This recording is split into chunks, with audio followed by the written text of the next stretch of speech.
Le jour se levait lentement sur l'Institut Auguste-Armand, diffusant une lumière douce qui semblait envelopper les bâtiments d'un calme presque trompeur, comme si l'ensemble du lieu refusait encore de révéler la tension qui s'y installait progressivement à mesure que les examens approchaient. Dans les couloirs, les élèves circulaient avec une concentration inhabituelle, leurs gestes plus mesurés, leurs échanges plus rares, chacun absorbé par ses propres enjeux, sans imaginer un seul instant que cette routine fragile allait être brutalement brisée par un événement d'une gravité bien supérieure à toutes leurs préoccupations académiques. Dans une salle légèrement en retrait, Rose Latour observait avec une attention particulière Ferdinand Castelmont, dont l'attitude trahissait encore les excès de la veille. Elle avait pris l'initiative de lui préparer un mélange destiné à atténuer les effets d'un réveil difficile, un geste qui dépassait le simple cadre professionnel et révélait une bienveillance sincère, presque instinctive. Ferdinand, surpris par cette attention, la remercia avec une sincérité inhabituelle, comme si cette marque de confiance venait fissurer les défenses qu'il maintenait en permanence pour se protéger du regard des autres. Ce moment, en apparence anodin, prit rapidement une dimension plus intime lorsque Rose laissa entrevoir une part de son propre passé, évoquant ce sentiment persistant de ne jamais être à la hauteur des attentes d'un père exigeant. Cette confidence, glissée avec retenue, installait entre eux un lien discret mais réel, fondé sur une compréhension mutuelle des blessures invisibles qui continuent de façonner les trajectoires personnelles bien au-delà de l'enfance. Pourtant, cette parenthèse fragile ne tarda pas à se fissurer sous le poids d'une absence qui, d'abord insignifiante, commençait à susciter un malaise diffus. Colline Morel n'était toujours pas arrivée, et si ce retard pouvait, dans un premier temps, s'expliquer par le stress ou une imprévue banale, l'absence de toute réponse à ses appels commençait à installer une tension difficile à ignorer. Rose tenta à plusieurs reprises de la joindre, espérant dissiper cette inquiétude naissante, mais le silence qui lui répondit ne fit que renforcer ce sentiment étrange, comme si quelque chose s'était déjà produit, hors de leur champ de vision, sans qu'ils en aient encore pleinement conscience. À ce même moment, loin de l'institut, Colline avançait d'un pas rapide, son téléphone maintenu contre son oreille, cherchant à structurer ses pensées face à une situation qui lui échappait progressivement. Au bout du fil, César Verneuil percevait dans sa voix une tension inhabituelle, une forme de lucidité tardive mêlée à une inquiétude qu'elle ne parvenait plus à contenir. Elle reconnaissait enfin que les événements récents n'étaient pas le fruit du hasard, mais les manifestations d'une intention ciblée, construite dans l'ombre et nourrie par une présence devenue progressivement envahissante.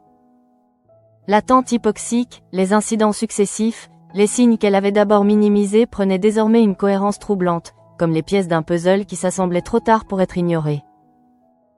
Convaincue qu'il n'était plus possible de rester dans l'attente, elle avait pris la décision de se rendre à la gendarmerie, persuadée que c'était la seule manière de reprendre le contrôle d'une situation qui menaçait de lui échapper définitivement. Pourtant, malgré cette volonté de rationalité, une appréhension persistait en elle, diffuse mais tenace, comme une alerte intérieure qu'elle refusait encore de considérer pleinement.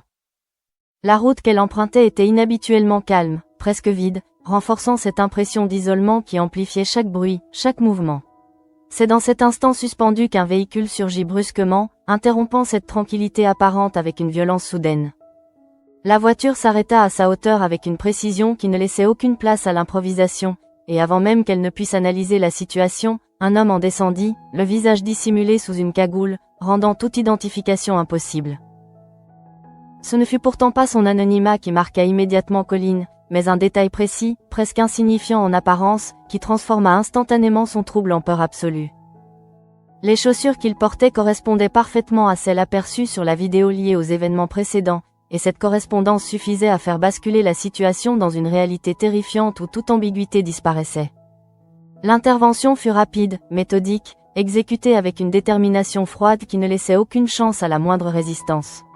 L'homme s'empara d'elle avec une force maîtrisée, réduisant instantanément toute possibilité de fuite, tandis que, dans la confusion, son téléphone lui échappait des mains pour s'écraser au sol, maintenant la connexion ouverte avec César. À l'autre extrémité de la ligne, celui-ci perçut distinctement le choc, suivi d'un cri chargé d'une peur brute, instinctive, qui ne laissait aucune place au doute quant à la gravité de la situation, avant que tout ne bascule dans un silence soudain, presque irréel. Ce silence, plus que le cri lui-même, imposait une évidence que personne ne voulait formuler. Colline venait d'être enlevée. À l'institut, l'information mit quelques instants à se structurer, mais lorsque César, encore sous le choc, relata précisément ce qu'il avait entendu à Emmanuel Tessier. La gravité de la situation s'imposa immédiatement. Il ne s'agissait ni d'une hypothèse ni d'une exagération liée à la panique, mais d'un enchaînement cohérent de faits qui ne laissait guère de place au doute. Face à cela, Tessier abandonna sans hésitation toute considération académique pour se concentrer sur l'essentiel, prenant une décision aussi radicale que nécessaire en suspendant immédiatement les examens, qui cessèrent d'être une priorité face à une urgence humaine bien plus fondamentale.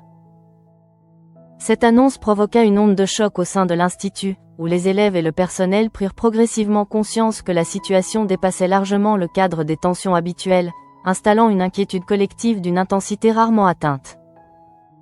Parallèlement, Angèle Licetti, entourée de César, de Ferdinand et de Rose, se retrouvait submergée par une angoisse croissante, incapable de donner une explication rationnelle à cette disparition brutale qui échappait à toute logique immédiate.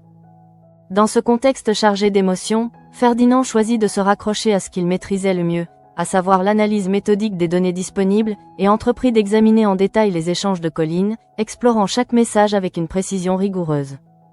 Très rapidement, un schéma se dessina, révélant la présence insistante d'un interlocuteur dont les messages, de plus en plus intrusifs, traduisaient une fixation inquiétante.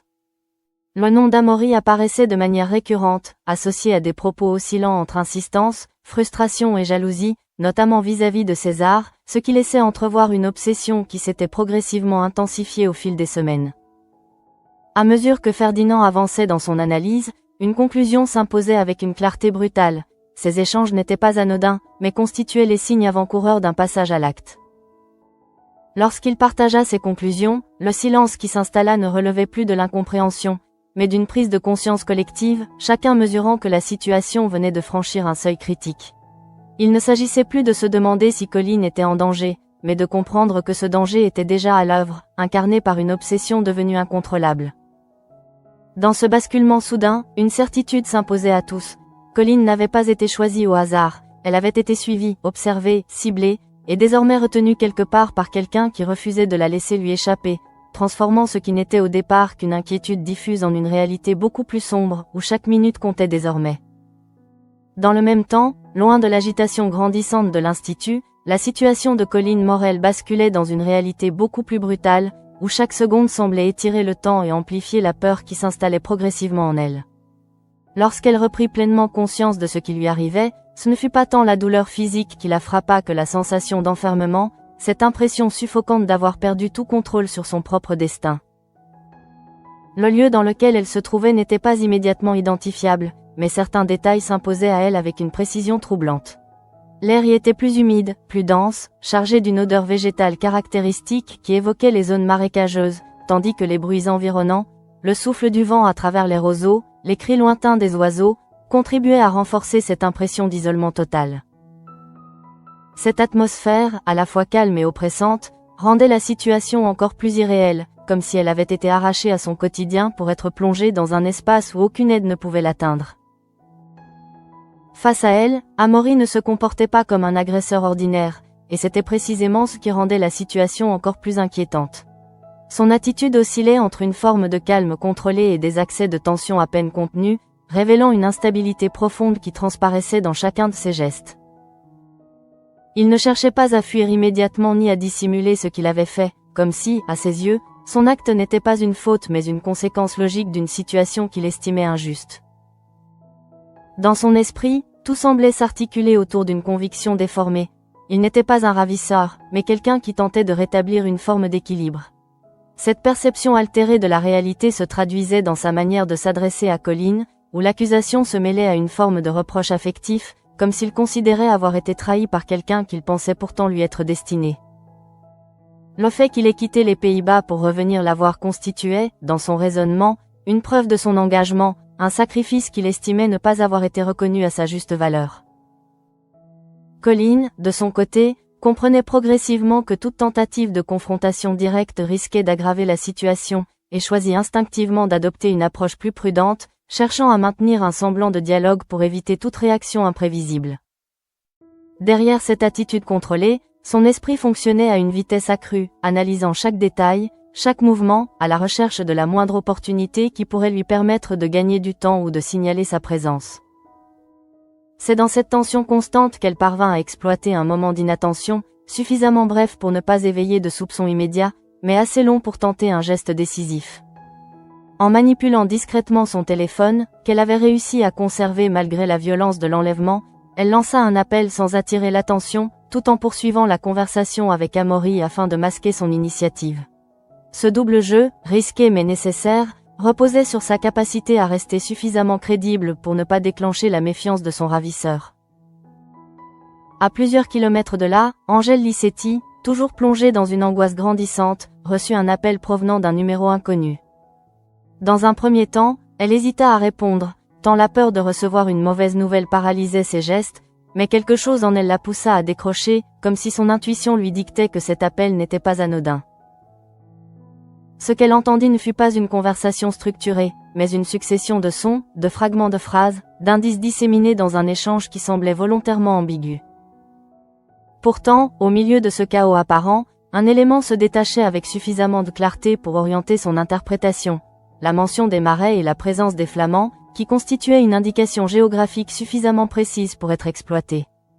Cette révélation provoqua un basculement immédiat dans l'attitude d'Angèle, qui passa d'un état de sidération à une forme d'action urgente, consciente que cette information pouvait constituer la seule piste viable pour retrouver Colline. Sans perdre de temps, elle partagea ces éléments avec Rose Latour et César Verneuil, dont la réaction fut immédiate, chacun comprenant que la rapidité d'intervention serait déterminante. Pendant ce temps, à l'Institut, Ferdinand Castelmont poursuivait ses recherches avec une intensité accrue, consolidant les éléments déjà identifiés et confirmant l'implication d'Amaury dans l'enlèvement. Son analyse ne laissait désormais plus aucune place au doute, et cette certitude renforçait l'urgence de la situation, transformant chaque minute en facteur critique dans l'évolution des événements. Parallèlement, Emmanuel Tessier devait gérer les conséquences immédiates de sa décision de suspendre les examens, tout en maintenant une forme de stabilité au sein de l'Institut. Cette responsabilité, habituellement centrée sur la performance et la discipline, prenait une dimension nouvelle, où la sécurité des élèves primait sur toute autre considération. Le climat général, déjà tendu par la disparition de Colline, se chargeait d'une inquiétude diffuse, perceptible dans chaque échange, dans chaque regard. Dans cet équilibre fragile entre action et attente, la situation évoluait simultanément sur deux fronts. D'un côté, Colline tentait de survivre à une captivité marquée par l'imprévisibilité d'un ravisseur dont la logique échappait à toute rationalité classique, et de l'autre, ceux qui cherchaient à la retrouver devaient composer avec des informations partielles, fragmentées, où chaque détail pouvait faire la différence entre une intervention réussie et un échec dramatique. À cet instant précis, sans que les deux parties n'en aient conscience, leur trajectoire commençait à converger vers un même point, situé au cœur de ces marais silencieux où la nature, indifférente au drame qui s'y jouait, continuait d'imposer son propre rythme, rendant l'urgence humaine presque invisible dans l'immensité du paysage. À ce moment-là, les trajectoires jusque-là parallèles de ceux qui cherchaient et de celles qui tentaient de résister convergeaient enfin vers un même point, un lieu isolé où la tension accumulée depuis des heures allait inévitablement trouver une issue. Le paysage des marais, avec son apparente tranquillité et son étendue presque infinie, devenait le théâtre d'un affrontement silencieux entre une obsession incontrôlée et une volonté désespérée de survie. Dans cet environnement où chaque bruit semblait amplifié par le vide environnant, Colline Morel continuait de maintenir un équilibre fragile entre peur et lucidité, consciente que la moindre erreur pouvait provoquer une réaction imprévisible de Amaury. L'instabilité de ce dernier devenait de plus en plus perceptible à mesure que le temps passait, son discours oscillant entre reproches et tentatives de justification, comme s'il cherchait en permanence à convaincre autant lui-même que sa captive de la légitimité de son acte. Dans son esprit, la situation ne relevait pas d'une violence gratuite, mais d'une nécessité imposée par les circonstances, une logique déformée dans laquelle il s'était enfermé au point de ne plus distinguer la frontière entre attachement et possession. Chaque regard qu'il posait sur Colline trahissait cette confusion, cette incapacité à accepter qu'elle puisse lui échapper, comme si sa liberté constituait en soi une injustice insupportable.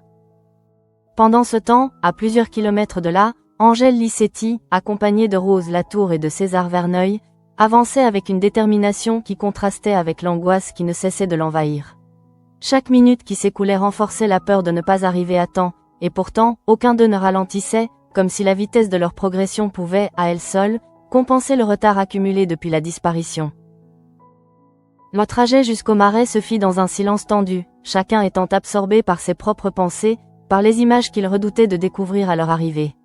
César, en particulier, ne parvenait pas à effacer de son esprit le cri qu'il avait entendu au téléphone, ce fragment sonore devenu une obsession, une preuve irréfutable que Colline était en danger réel. Cette certitude alimentait en lui une colère sourde, prête à exploser au moindre signe de confirmation. Lorsqu'ils atteignirent enfin la zone indiquée, la nature environnante imposa immédiatement une forme de prudence, comme si chaque mouvement devait être calculé pour ne pas alerter celui qu'il cherchait. Le paysage, vaste et ouvert, offrait paradoxalement de nombreuses possibilités de dissimulation, rendant la localisation précise d'Amaury particulièrement difficile. Pourtant, certains indices, à peine visibles, orientaient leur progression, comme autant de traces laissées involontairement derrière lui. Dans ce contexte chargé de tension, le moment de la confrontation ne tarda pas à se produire. La présence d'Amaury se révéla d'abord par un mouvement, puis par une silhouette qui se détachait progressivement du décor, confirmant que Colline était bien là, retenu à quelques mètres de lui. L'instant se figea brièvement, comme suspendu entre anticipation et action, chacun mesurant inconsciemment les conséquences de ce qui allait suivre. C'est César qui réagit en premier, poussé par un mélange de colère et d'instinct protecteur qui annihilait toute hésitation. Son intervention fut directe, physique, visant à neutraliser Amaury avant que celui-ci ne puisse réagir ou aggraver la situation. Le choc entre les deux hommes rompit brutalement la tension accumulée, transformant cette confrontation en une lutte désordonnée où l'émotion prenait le pas sur toute stratégie. Amaury, surpris par la rapidité de l'attaque, tenta de résister, mais son déséquilibre émotionnel le rendait vulnérable face à une réaction aussi déterminée. Ce qui, dans son esprit, devait rester sous contrôle échappait désormais à toute logique, et la situation qu'il pensait maîtriser se retournait contre lui avec une violence qu'il n'avait pas anticipée. Pendant cet affrontement, Angèle Licetti se précipita vers Colline, dont l'état témoignait de la tension extrême qu'elle venait de subir. Le moment de leur retrouvaille ne fut pas marqué par des paroles, mais par une étreinte immédiate, instinctive, où la peur accumulée se libérait enfin. Les larmes d'Angèle traduisaient autant le soulagement que l'effondrement émotionnel consécutif à des heures d'angoisse, tandis que Colline, encore sous le choc, s'accrochait à cette présence familière comme à un point d'ancrage indispensable pour ne pas céder complètement. De son côté, Rose Latour observait la scène avec une attention constante, veillant à ce que la situation ne dégénère pas davantage, consciente que même après l'intervention de César, le danger n'était pas totalement écarté. L'équilibre restait fragile, suspendu à la capacité de chacun à contenir ses réactions dans un moment où l'émotion risquait à tout instant de reprendre le dessus. Dans cet enchevêtrement d'actions et de réactions, une évidence s'imposait progressivement, ce qui venait de se produire marquait un point de rupture définitif. Amaury, en franchissant cette limite, avait transformé une obsession silencieuse en un acte irréversible, et les conséquences de ce geste allaient désormais dépasser largement le cadre de cette confrontation dans les marais.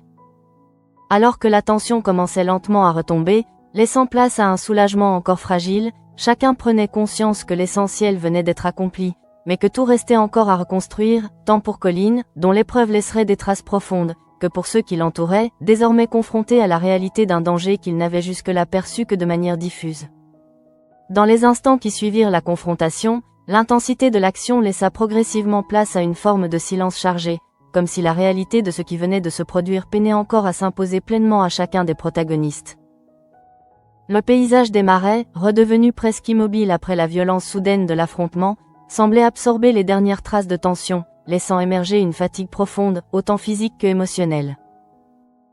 Colline Morel, désormais libérée, ne retrouvait pas immédiatement un état de calme, car la fin de la contrainte physique ne signifiait pas pour autant la disparition de la peur. Son corps restait tendu, comme si le danger persistait encore, et son esprit, incapable de se détacher totalement de ce qu'elle venait de vivre, continuait de revivre les instants précédents avec une précision presque douloureuse. Chaque geste, chaque parole d'Amaury, chaque seconde passée dans cet espace clos s'imposait à elle avec une intensité qui empêchait toute forme de relâchement immédiat. Dans cette transition fragile entre choc et soulagement, la présence d'Angèle Licetti jouait un rôle central, non pas par des mots, mais par une proximité constante, une manière de rester là sans chercher à forcer quoi que ce soit, offrant à Colline un point d'ancrage indispensable pour ne pas sombrer dans une panique incontrôlable. Pourtant, derrière cette posture rassurante, Angèle elle-même luttait pour contenir une émotion qui menaçait à tout instant de la submerger, tant la peur accumulée depuis la disparition de Colline avait laissé en elle une trace profonde. César Verneuil, de son côté, restait marqué par la violence de son intervention, conscient que son geste, bien que nécessaire, s'inscrivait dans un moment où la frontière entre contrôle et perte de maîtrise avait été extrêmement fine. La colère qui l'avait poussé à agir ne s'était pas totalement dissipée, mais elle laissait désormais place à une forme de lucidité, où la prise de conscience de ce qui aurait pu arriver renforçait encore le poids de l'événement. Pendant que la situation se stabilisait progressivement sur le terrain, les autorités, alertées en amont par Emmanuel Tessier, arrivaient sur place pour prendre en charge Amaury, dont l'état reflétait à la fois l'échec de son acte et l'effondrement progressif de la logique qu'il avait construite pour le justifier. Face à la réalité de ses actions, ce qui, dans son esprit, apparaissait comme une forme de réparation ou de reconquête se révélait désormais pour ce qu'il était réellement, une dérive incontrôlée aux conséquences irréversibles. Ce basculement, bien que tardif, marquait un point de rupture dans la perception qu'il pouvait avoir de lui-même, mais il intervenait trop tard pour effacer les conséquences de ce qu'il avait déclenché. L'intervention des forces de l'ordre mettait un terme définitif à la situation immédiate, mais elle ouvrait également la voie à un processus plus long, où la responsabilité de chacun allait être examinée dans un cadre bien différent de celui de l'urgence. À l'Institut, l'annonce de la libération de Colline se propagea rapidement, provoquant un soulagement collectif qui contrastait fortement avec l'angoisse qui avait dominé les heures précédentes. Pourtant, ce soulagement ne suffisait pas à effacer la tension accumulée, et l'ensemble de la communauté semblait encore suspendu à une réalité difficile à intégrer pleinement. Emmanuel Tessier, confronté aux répercussions de cette crise, devait désormais gérer non seulement la reprise des activités, mais aussi l'impact psychologique de l'événement sur les élèves. Sa décision de suspendre les examens, initialement dictée par l'urgence, prenait une dimension plus large, où la nécessité de protéger et d'accompagner les étudiants devenait centrale. Dans les heures qui suivirent, chacun tenta de reprendre une forme de normalité, mais cette normalité restait fragile, marquée par une conscience nouvelle de la vulnérabilité qui pouvait exister même dans un cadre structuré comme celui de l'Institut. Les conversations, bien que discrètes, tournaient inévitablement autour de ce qui venait de se produire, chacun cherchant à comprendre comment une situation aussi extrême avait pu émerger à partir de signes qui, rétrospectivement, semblaient pourtant évidents. Pour Colline, le retour à l'Institut ne pouvait se faire immédiatement sans prendre en compte l'ampleur du choc subi.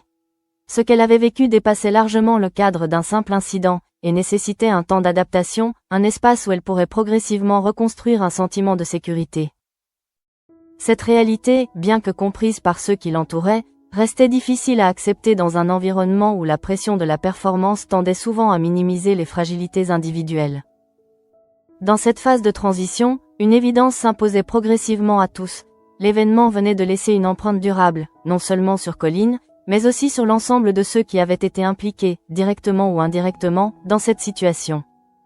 Ce qui s'était produit ne pouvait être réduit à un simple épisode isolé, car il révélait une faille plus profonde, une zone d'ombre où l'obsession et la solitude pouvaient évoluer sans être détectées à temps. Alors que la journée avançait, cette prise de conscience collective commençait à redéfinir les relations au sein de l'Institut, introduisant une vigilance nouvelle, mais aussi une solidarité renforcée, comme si chacun réalisait que, face à ce type de danger, l'indifférence n'était plus une option.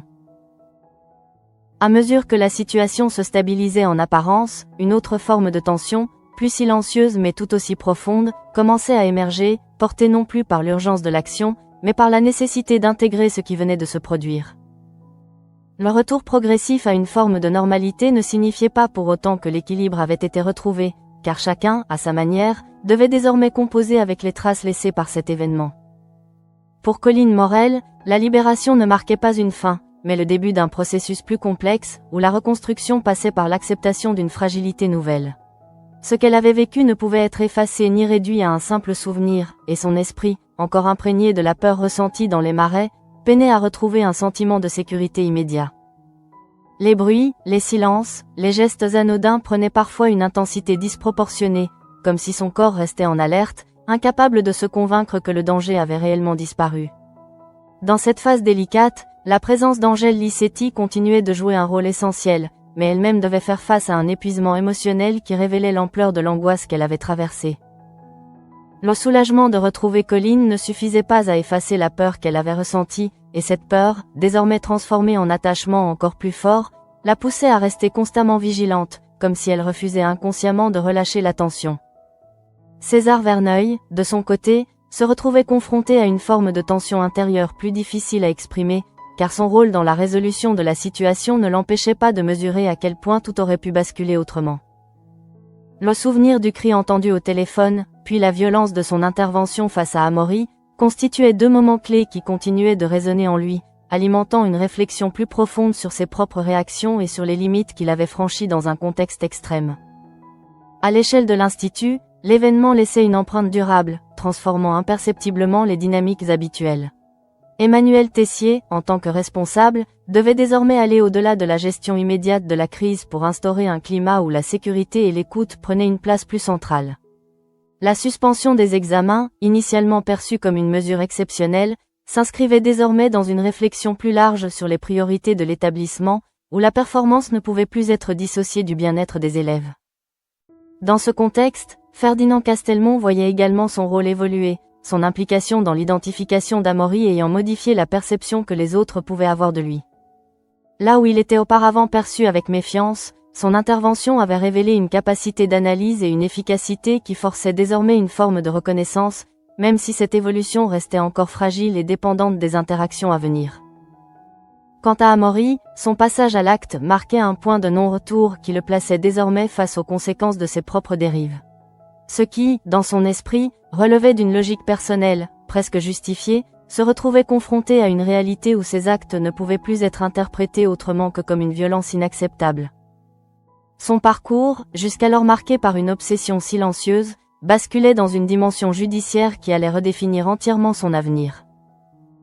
Dans les jours qui suivirent, la vie à l'Institut reprit progressivement, mais cette reprise n'avait plus tout à fait la même légèreté qu'auparavant. Les élèves, même s'ils tentaient de se replonger dans leurs activités, conservaient en eux une conscience accrue de la fragilité de leur environnement, comme si la disparition de Colline avait ouvert une brèche dans leur perception de la sécurité. Pour Colline, chaque pas vers un retour à la normalité représentait un effort, mais aussi une forme de victoire, car il s'agissait moins d'oublier que d'apprendre à avancer avec ce qu'elle avait vécu. Cette évolution, lente et parfois imperceptible, s'inscrivait dans un processus où le soutien de ceux qui l'entouraient constituait un élément déterminant. Dans ce nouvel équilibre, une certitude s'imposait progressivement. L'événement avait modifié durablement les liens entre les personnages, renforçant certaines relations, en fragilisant d'autres, mais surtout en révélant la capacité de chacun à réagir face à une situation extrême. Ce qui aurait pu rester un simple fait divers s'était transformé en une expérience collective, marquant un tournant dans la manière dont chacun percevait l'autre et lui-même. Alors que le calme revenait peu à peu, il subsistait néanmoins une trace invisible, une tension résiduelle qui rappelait que certaines limites, une fois franchies, laissaient derrière elles des conséquences qui ne disparaissaient pas immédiatement. Et dans ce silence retrouvé, chacun avançait désormais avec la conscience que, même dans un cadre familier, l'équilibre pouvait basculer à tout instant.